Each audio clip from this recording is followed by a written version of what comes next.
Una investigación exhaustiva y seria de los asuntos de política pública y gobernanza del país se analizan desde el observatorio. Porque los temas de impacto ya están bajo la lupa y los analizamos desde el observatorio. Saludos amigos y bienvenidos a otro episodio de su programa Desde el Observatorio, programa del Observatorio de Sociedad, Gobernanza y Políticas Públicas de la Pontificia Universidad Católica de Puerto Rico. Hoy estaremos hablando sobre el tema de la insuficiencia alimentaria en universitarios. Y para ello tenemos con nosotros a la licenciada Carolyn Costas Lugo. Saludos, licenciada. Saludos, doctor Vera. Encantada de estar aquí con ustedes. Para mí es un placer, ¿verdad?, tenerte, sobre todo luego de nuestra participación en la segunda cumbre de la enseñanza de Derecho Civil en Puerto Rico. Correcto. Así que allí tocamos este tema, ¿verdad? Somos parte de ese panel y me gustaría pues darle unos detalles suyos a la audiencia para que conozcan, ¿no? Así que la licenciada Carolyn Costas Lugo obtuvo su grado de Juris Doctor Magna Cum Laude en nuestra Pontificia Universidad Católica de Puerto Rico y un bachillerato en Administración de Empresas con concentración en Finanzas de Syracuse University en Nueva York. Es abogada practicante en el área de la educación y con una reconocida trayectoria en asesoría legal, cumplimiento, gobernanza institucional y desarrollo estratégico. Así que eres la abogada, ¿verdad?, residente de la Pontificia Universidad Católica de Puerto Rico. Correcto, se traduce a eso correctamente. No menos importante, es esposa claretiana y madre de 3 universitarios.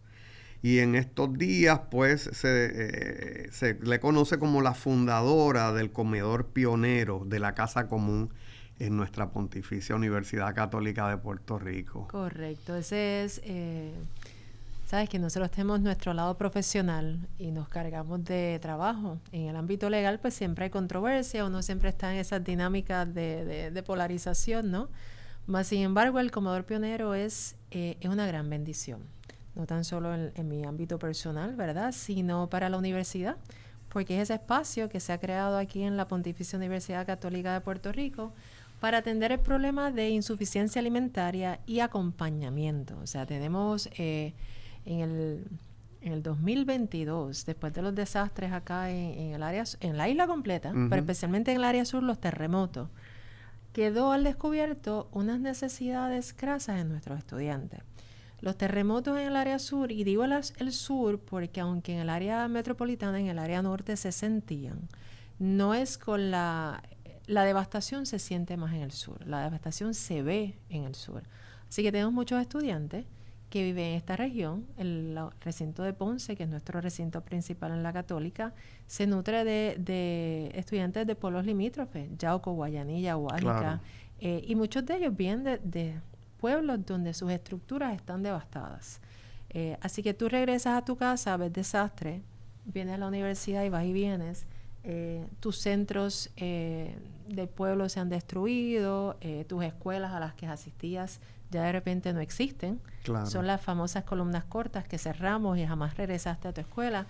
Así que tenemos muchos jóvenes que donde nosotros quisiéramos que estuvieran yendo a high school, escuela superior y a sus escuelas y disfrutando el ámbito, la compañía y la escuela, son estudiantes que han sido desplazados y que de repente entonces llegas a la universidad con un poco de soledad, con un poco de desesperanza, a estudiar en esta apuesta de que si yo estudio puedo echar hacia adelante.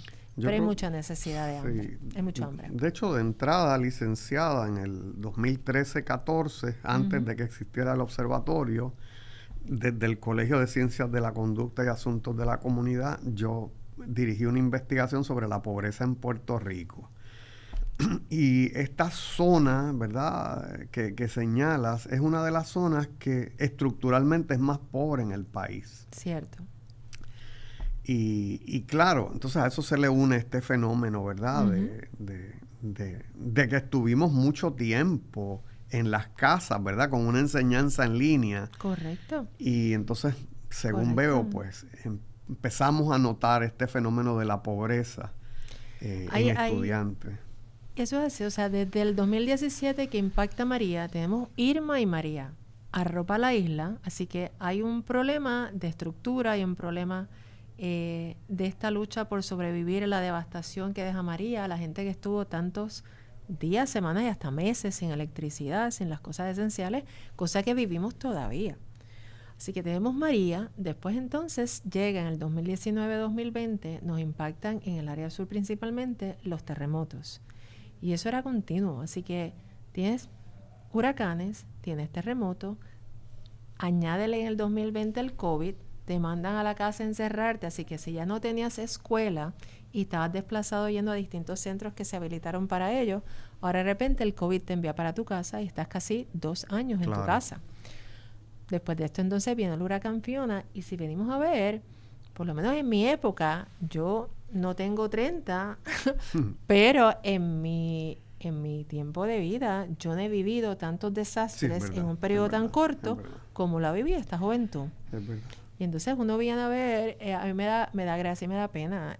Gracias porque pues los adultos somos así cuando nos referimos a los jóvenes. Y les decimos pues esta generación de cristal. Que esta es una generación de cristal y no se puede con ellos. Son de cristal realmente porque yo creo que son unos sobrevivientes y una resiliencia impresionante cuando tú vienes a ver todo lo que has vivido, corrido año tras año y con todo eso tienes este impulso para estudiar, este deseo de seguir adelante, este deseo de apostar a que en la educación tú puedes echar hacia adelante. Claro. Hablando de eso, en la ponencia nos hablas de la insuficiencia alimentaria como una barrera invisible.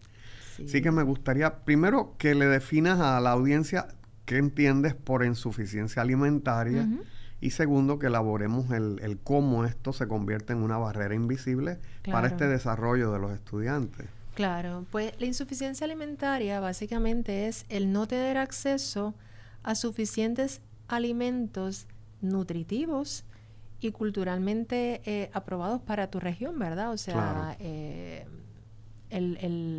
suplirnos de... Nosotros tenemos un proyecto que repartimos cajas de productos frescos, o sea, esos son alimentos nutritivos apropiados para tu cultura.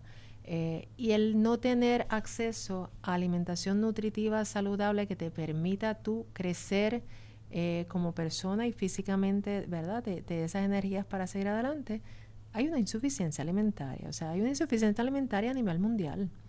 Pero la realidad es que nuestros jóvenes en particular, los universitarios, sufren de una insuficiencia muy particular en el siguiente aspecto. O sea, mientras tú estás en escuela, tú vas a tu escuela y tú tienes disponible desayuno y almuerzo para los estudiantes. Te guste o no te guste, son otros 20 pesos, ¿verdad? Porque sí, le a través una del lucha comedor escolar. Claro, eso, pero tienes alimento. El que no tiene en su casa, tiene a dónde ir y por lo menos tiene 2 comidas seguras.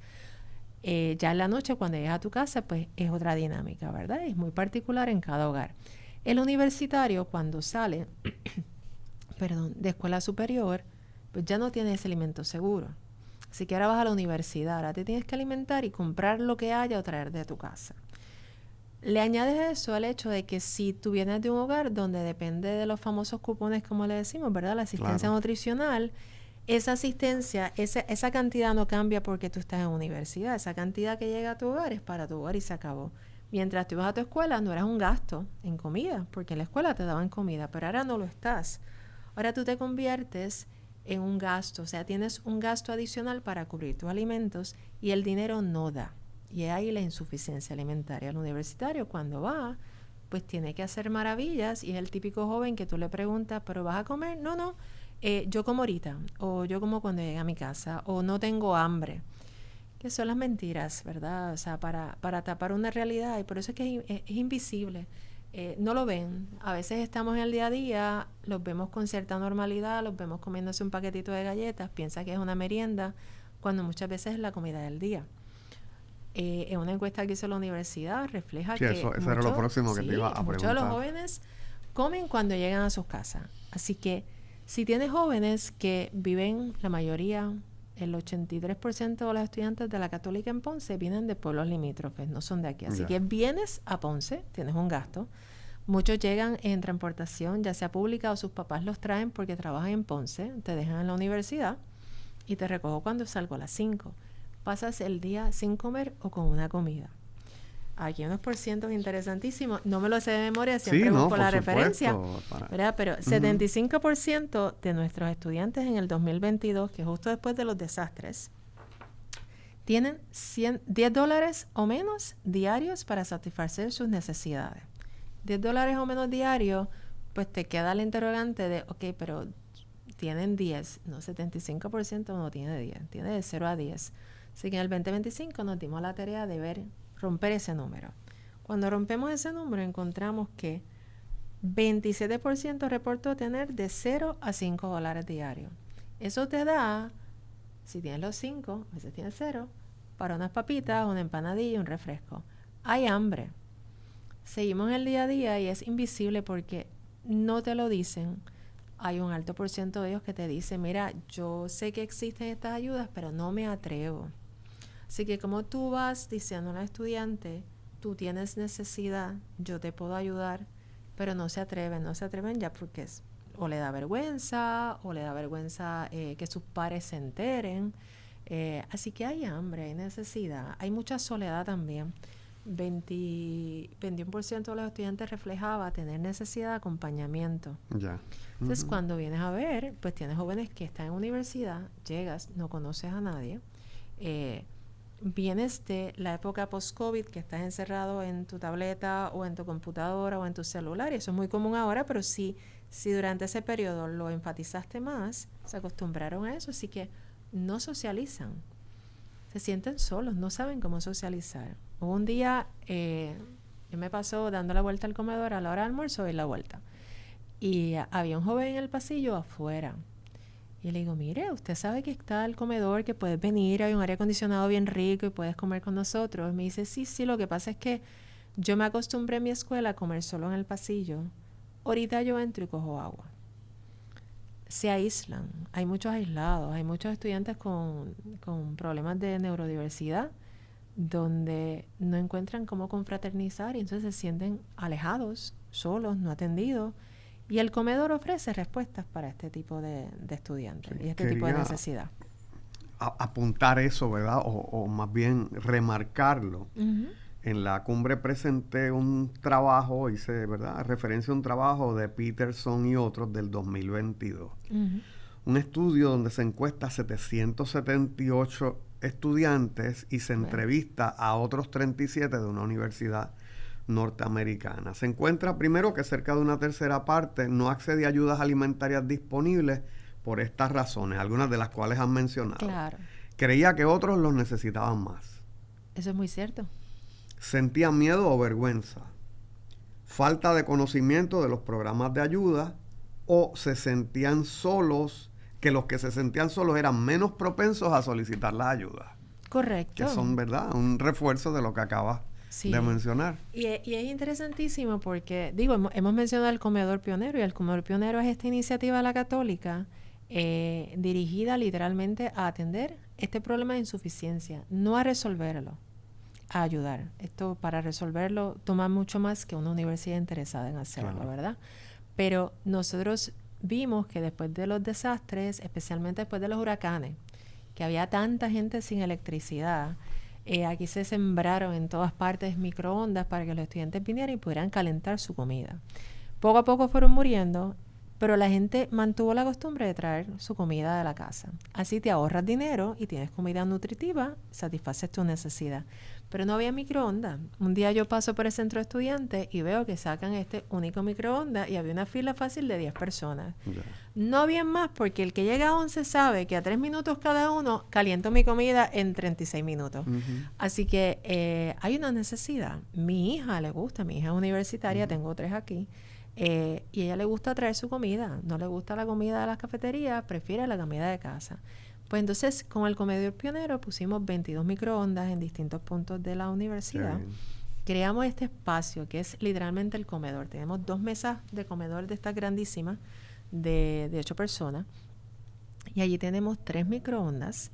Tenemos meriendas, comidas instantáneas. Si no traes comida, allí tienen ravioli, sopa, macarrones con queso, meriendas, agua. Tenemos 2 neveras.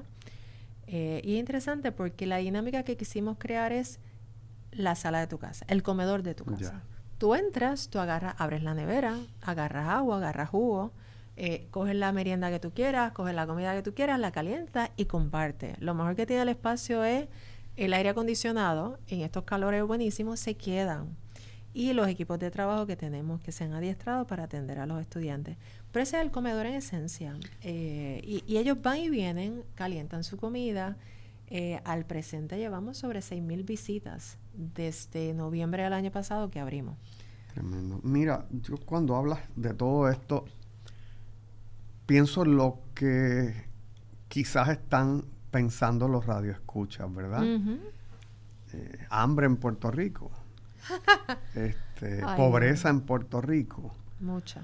Y es que, ¿verdad? Por décadas promovimos una ideología de que se había superado la pobreza en el país. Uh-huh. Pero lo cierto es que el 44%, cerca del 44% de los estudiantes universitarios, y de hecho de los jóvenes entre 15 y 29 años, están bajo los niveles de pobreza. Sí. Que es una cifra un poco más alta que la cifra de la pobreza general, vamos a decir, en el país. Así que hablar de estos temas es incómodo. Sí, sí. Y muchas veces las personas, ¿verdad? Yo no tengo preparación en estos temas. Uh-huh. Yo caigo en este tema por casualidad. No me considero una experta, más sin embargo uno puede sentarse a observar, compartir con los estudiantes y ver, ¿verdad? O levantar datos de la misma población que asiste. Nosotros tenemos el 66% contestó que sí a la pregunta si has pasado necesidad por falta de alimento en el tiempo que has estado en la universidad. Wow. 66% te dice que sí. Hay pobreza, hay hambre, y una de las cosas interesantes es que y no quiero, ¿verdad?, tener un tema político aquí, pero la educación pública se ha encarecido tanto que entonces el estudiante no le sobra de la beca. Todo el mundo, a mí me da mucho sentimiento, mucha tristeza ver cuando la gente en las redes sociales ven alguna noticia sobre ayuda a los estudiantes y tú ves como en los comentarios despotrican en contra de los estudiantes, les llaman vagos. De que superamos eso. Correcto, entonces muchos que no entienden, pues son unos vagos o no quieren trabajar o para eso hay trabajo o yo pasé necesidad. La realidad es que la época de la UPR a $25 de crédito se quedó atrás hace mucho tiempo. Claro. Y la UPR empezó a subir los precios por las razones políticas que sean, ¿verdad? Pero fue subiendo, duplicándose y está triplicado al punto de que hoy por hoy estudiar en la universidad privada y en la pública es una opción bastante similar. Claro, o sea, ciertamente. Todavía es un poco más económico, pero yo puedo decir, ok, si lo que me ahorro son $15 el crédito, pues ya comparas no precio, ya tú no escoges por precio y no quitándole mérito a la UPR jamás, ¿verdad? Como centro de excelencia docente. Pero sí el precio hacía que esa fuera tu primera o única opción. Claro. A la hora de tener los créditos tan altos, igual o equiparados a las privadas, pues el estudiante tiene la opción de escoger. Y muchas veces escogen por cercanía. O sea, pues mira, para ir a la UPR, en Río Piedras, que me sale tan caro, me quedo en la Católica, que queda al lado de mi casa, me ahorro hospedaje, me ahorro comida. Pero la realidad es que al aumentar tanto el precio del crédito, no hay sobrante. Así como se dispara el aumento, así mismo decrece el sobrante. Así que estás asistiendo a una universidad, pero no te sobra dinero para comer. Y ahí entonces vemos estos números, o sea, o tengo un poquito, o tengo algo, estudio y trabajo no da para todo el mundo, así que sí ves estudiantes que pasan el día con una barrita. Yo entro en esta dinámica por distintos factores, ¿verdad? Pero siempre recuerdo aquí el capellán, el padre Luis Enrique, en una misa nos está hablando de este estudiante, que él se encontró en el camino y lo ve ojeroso y le pregunta, ¿verdad? Mira, tan fuertes están los exámenes finales que te tienen amanecido, ¿no? Y él le dice, no, lo que pasa es que yo no duermo bien porque mi mamá trabaja en Ponce, vivimos en Peñuelas, no tengo transportación, así que mi mamá entra a trabajar a medianoche. Así que yo duermo, me acuesto a las 9, me levanto a las 11:30, a las 11 mi mamá viene a trabajar, duermo en el carro en lo que mi mamá trabaja. En el break de su mamá, a las 5 de la mañana, lo traía a la universidad, que todavía no estamos abiertos. Él esperaba entonces a las 7 a desayunar en la cafetería. O sea, se trasnochaba. hay necesidad. Sí, eso nos habla, yo en mi parte, ¿verdad? En el foro, pues hablé de eso, ¿no? De cómo la falta de un buen sistema de transportación público masivo en el país, pues genera asuntos como este, ¿verdad? Claro. Porque este joven tiene que someterse a todo ese trajín diario. Correcto. Cuando quizás, ¿verdad? Con un sistema subsidiado, eficiente de transportación pública masiva, pues no tendría que pasar por él. Así mismo. Y pienso que de los $10 que te dice el estudiante que tiene, ¿verdad? Diarios para manejar el día, mucho se irá de gasolina, probablemente. Exacto. O sea, quizás... Sí, porque son $10 diarios. Claro, es para comer. claro. O sea, se va en transportación. Y la otra pregunta es, ¿verdad? ¿Qué puedo comprar yo con $10 o con $5, ¿verdad? Correcto. Cuando los costos están aumentando constantemente en el país. Y pasar el día, porque son $5 y está el que vive cerca, que a lo mejor desayunó, viene a coger clases, está 3 horas aquí, se va para su casa, almuerza. Pero está, acuérdate, 82% de los estudiantes que vienen al recinto de Ponce vienen de pueblos limítrofes. O sea, no es que tú vas y vienes a Juana Díaz para almorzar en tu casa y regresas. Claro. Ahí se te va la gasolina. Así que muchas veces pasas el día aquí. Y con eso que tú compras, pues, las maquinitas son tu mayor resuelve. Y eso no es nutritivo, eso es insuficiencia alimentaria. Claro. Pues, licenciada, hacemos una breve pausa y volvemos en breve en Desde el Observatorio. Desde el Observatorio. Amigos, volvemos desde el observatorio hablando sobre la insuficiencia alimentaria en universitarios con la licenciada Carolyn Costas. Licenciada, en el pasado segmento estuvimos hablando, ¿verdad?, de la insuficiencia alimentaria como esta barrera invisible, ¿verdad?, la superación de los estudiantes. Hablábamos fuera del aire de algunos estudios que presenté o resumí más bien en la cumbre, y en los cuales se veía la relación entre la insuficiencia alimentaria y la insuficiencia de vivienda, y otros donde se hablaba de la insuficiencia alimentaria y la diversidad funcional o las distintas discapacidades. Me gustaría que me hablara si has visto eso o si lo has leído. Pues sí, o sea, uno lo ve... El comedor es interesante porque va a todo tipo de personalidad, pero lo que me llamó mucho la atención es el número de estudiantes con discapacidades, me atrevería yo a decir autismo, donde tú los ves aislados con sus audífonos, ¿verdad?, para distanciarse del grupo, más sin embargo, están presentes. Yo les monto conversación a todos, yo los entrevisto, yo me pongo a platicar, es como este hobby para distanciarme de lo legal y entrar a ese ámbito personal, ¿verdad? Pero uno se pone a conversar con ellos y te das cuenta de que sí, en su mayoría asisten estudiantes, en su mayoría no. Hay un buen grupo de estudiantes que tienen estas discapacidades y lo interesante es que asisten, no se integran porque les cuesta trabajo, más sin embargo no faltan. Ya. Se sienten parte del grupo, aunque no puedan integrarse porque o te extrañan, exacto.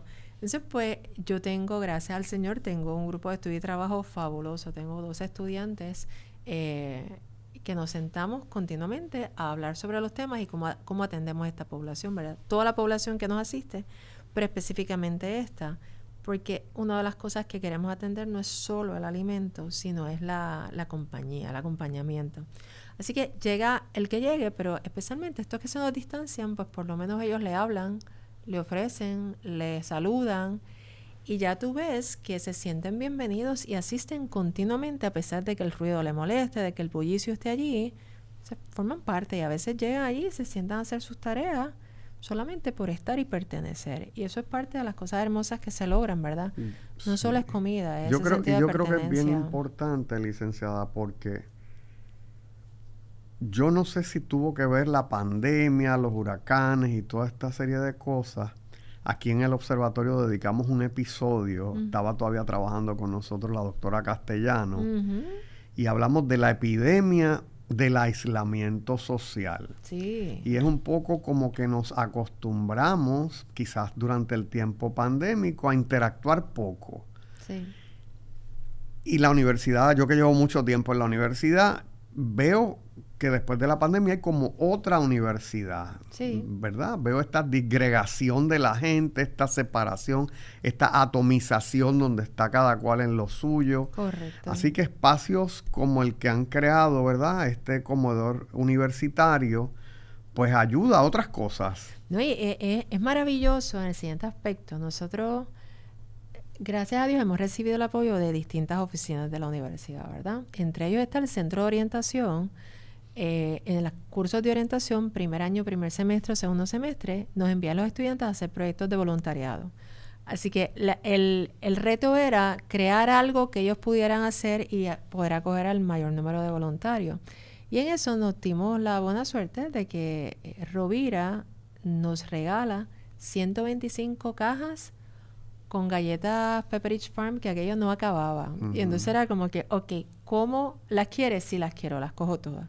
¿Qué hago con ellas? Pues hay un momento en que después que repartes cierto número de galletas, Claro.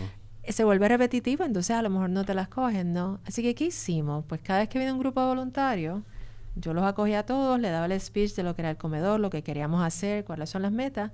Y digo, y el trabajo voluntario es, ustedes se van a llevar 2 o 3 cajas de estas galletas y van de 2 en 2 por toda la universidad a repartir galletas. Qué bien. Regresas y me cuentas. Porque el catch es, regresas y me cuentas. Así que se iban de par en par, como los apóstoles. Les asignaba escuela y todo. Tú te vas a McManus, tú te vas a música. Y así se fueron. Y era, regresas y me cuentas. El ver la transformación del estudiante cuando tú das a otro que no espera nada de ti, que recibe y se sorprende. Y es gratis. Pues gracias. O sea, esa dinámica de pares fue interesantísimo ver cómo ellos llegaban y te contaban cómo la gente lo recibía, lo agradecido que estaban, lo contento que estaban. Muchos de ellos regresaron como estudiantes voluntarios a trabajar en el comedor. Pero entonces va más allá de lo que podemos hacer en ese centro, va en ese impacto de par en par a lo largo y ancho de la universidad. Todavía nos quedan estudiantes que no conocen del comedor, porque tenemos la dichosa... qué triste, ¿verdad? O sea, no sabemos ni cómo llegar a ellos porque muchas veces mandamos tantos emails que no los leen. O les hablas y no están atentos. O sea, si no es directo y le llega a su celular, pues muchas veces no se enteran.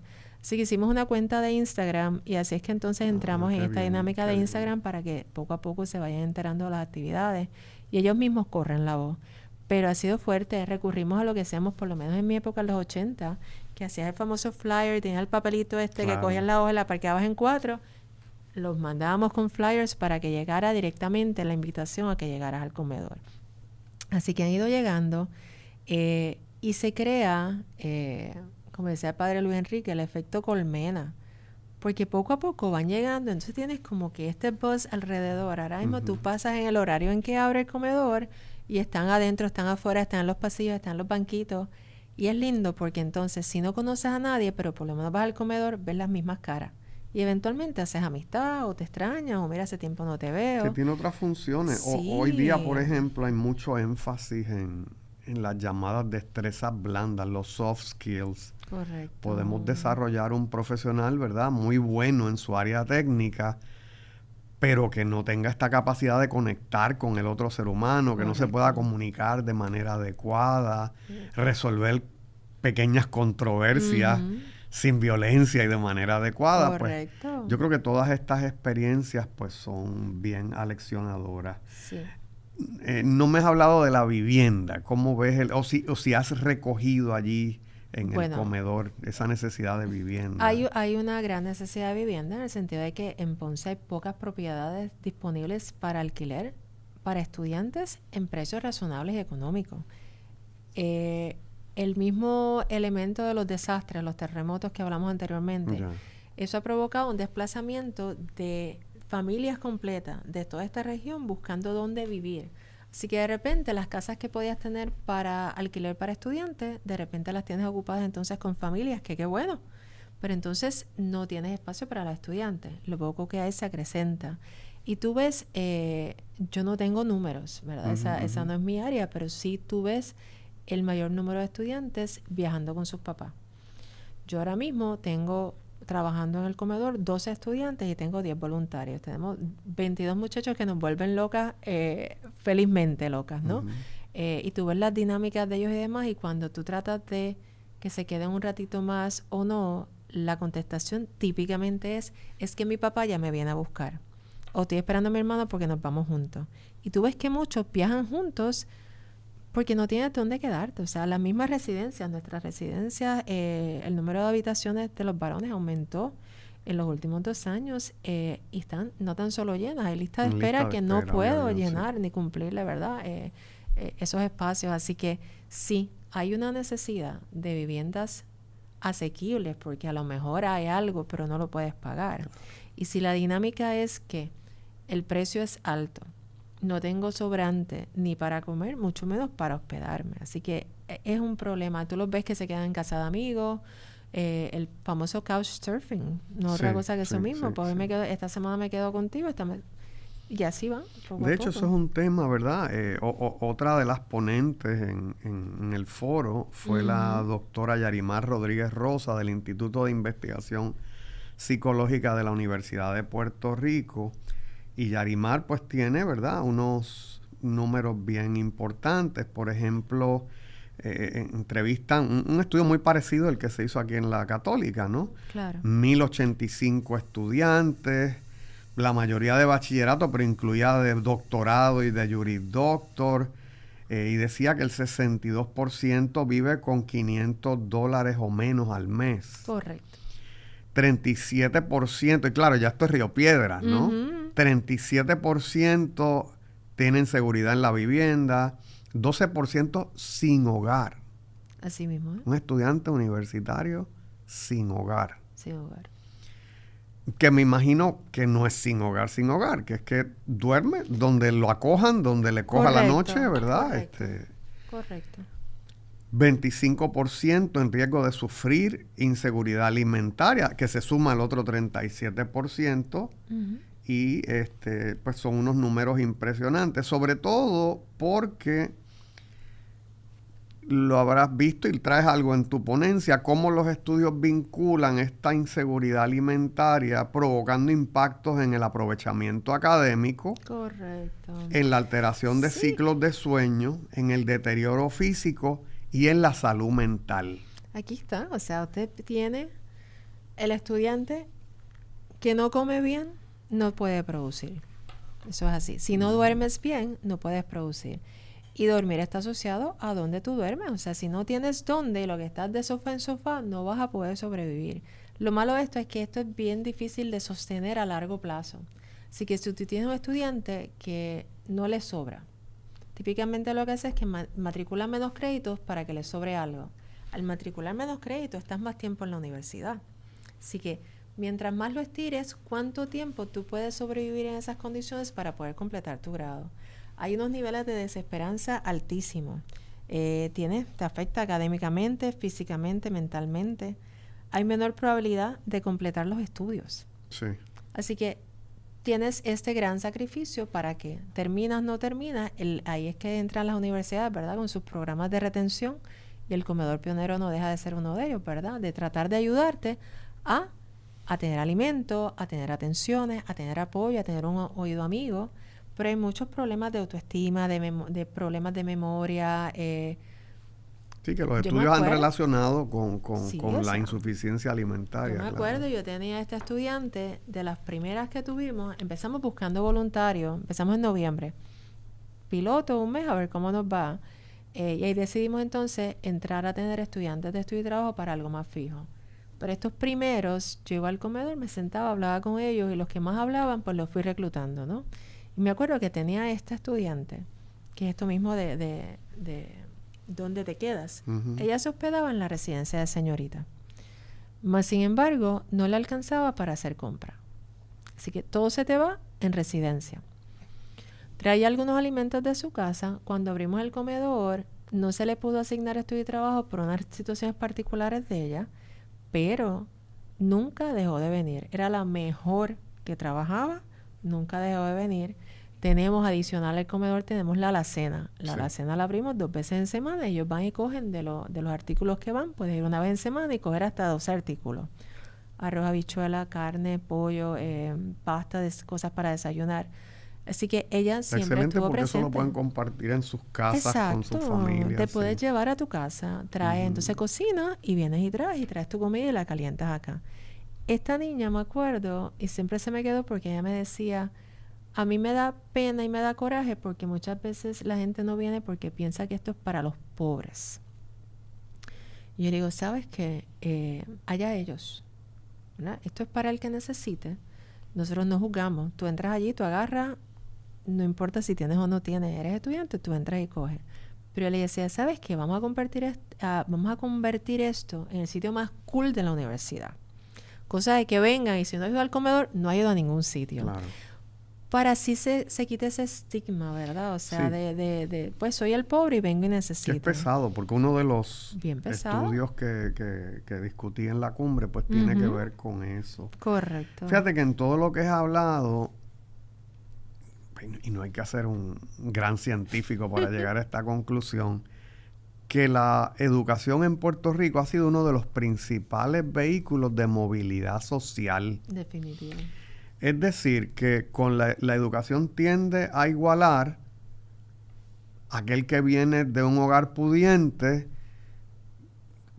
con aquel que viene de un hogar que tiene necesidades económicas. O sea, podemos llegar quizás a la misma meta pues, con la educación. Hay otros vehículos, ¿verdad? Como era la administración pública, ese primer trabajo en el gobierno, pues ayudaba a las personas a lograr eso, y hay otros vehículos de movilidad social, pero la educación es uno, si no el principal vehículo de movilidad social. Definitivo. Y que un estudiante te deje la universidad o se extienda más tiempo por necesidad económica, pues es trágico, ¿verdad? Es trágico que ese vehículo de movilidad social se vea limitado por la insuficiencia alimentaria. Y los pone en riesgo, porque mientras más largo, acuérdate que si no tienes con qué comer, vienes como este joven que contaba ahorita de Peñuela, con gran sacrificio. ¿Cuántos semestres tú puedes sostener eso para terminar? La desesperanza te alcanza. Y entonces esa movilidad social se afecta. A mí me preocupa muchísimo el tema de la Universidad de Puerto Rico, porque sí, la privada siempre ha estado, la privada siempre se ha distinguido por ser un poco más cara o más cara que la pública. Pero si ya nuestro principal centro de aprendizaje es tan caro como el privado, ¿cuántas puertas cerramos en el camino? Porque entonces ya la gente no aspira a estudiar. No puedo, no tengo con qué, no tengo cómo pagar el hospedaje. Tengo un estudiante, así mismo, tengo un estudiante que, ahorita que hablamos de la transportación, estaba aquí en la Católica, le fue bastante bien, era asidua participante del comedor, hizo amistad con nosotros, al final hasta se despide y me dice, no regreso. Y yo, ¿pero por qué no regresas? ¿Qué pasó? Era del pueblo de Florida. Me dice, pues es que viajar a Ponce es demasiado peligroso. No tan solo costoso, peligroso, porque las carreteras están en tal estado que no. Mi mamá me convenció de que me quedara acá y voy a este instituto a estudiar. Así que ya cambiaste por la dificultad del transporte una universidad por un instituto, un certificado de algo menos que no era lo que tú aspirabas a hacer. Y esa es la realidad que se replica en muchos sitios, definitivamente. Es trágico eso. Fíjate que esto lleva esta presión a veces a muchos estudiantes, no solo cambiar de carrera, no solo dejar los estudios, sino a emigrar. Correcto. ¿Verdad? Y entonces, por ejemplo, el perfil acá en el observatorio hicimos una revisión bibliográfica el año pasado, hace cosa de un año y medio, sobre los jóvenes en Puerto Rico.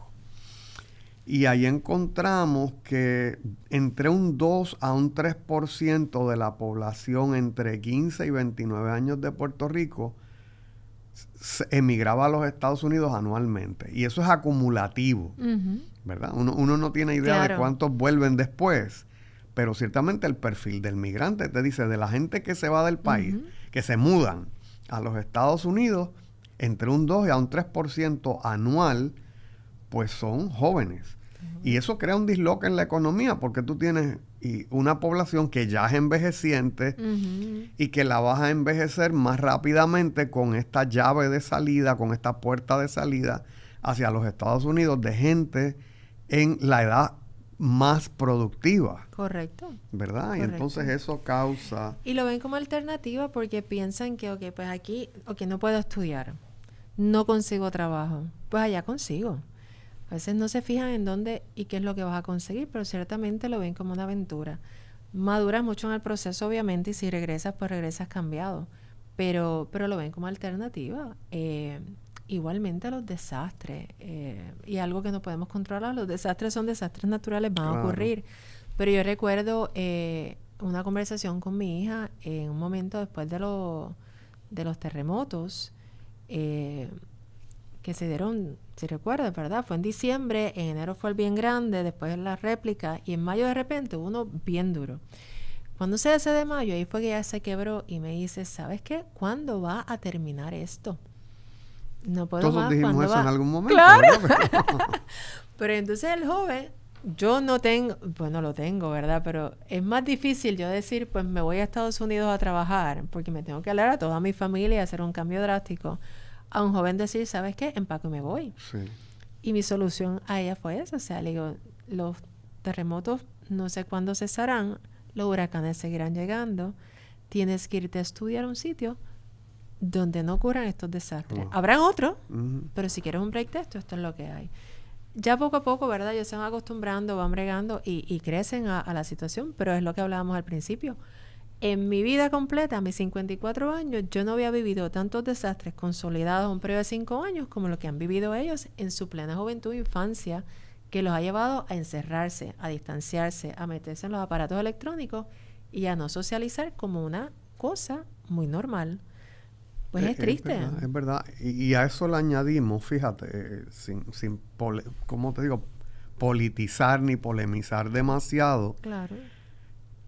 Y esto es una conclusión que hago en un estudio sobre las generaciones en el trabajo que el Observatorio está próximo a lanzar, que estos jóvenes también han vivido otras tragedias en sus hogares, como por ejemplo, toda una reorganización económica y del aparato gubernamental que a veces llevó a sus padres a perder sus trabajos. Correcto.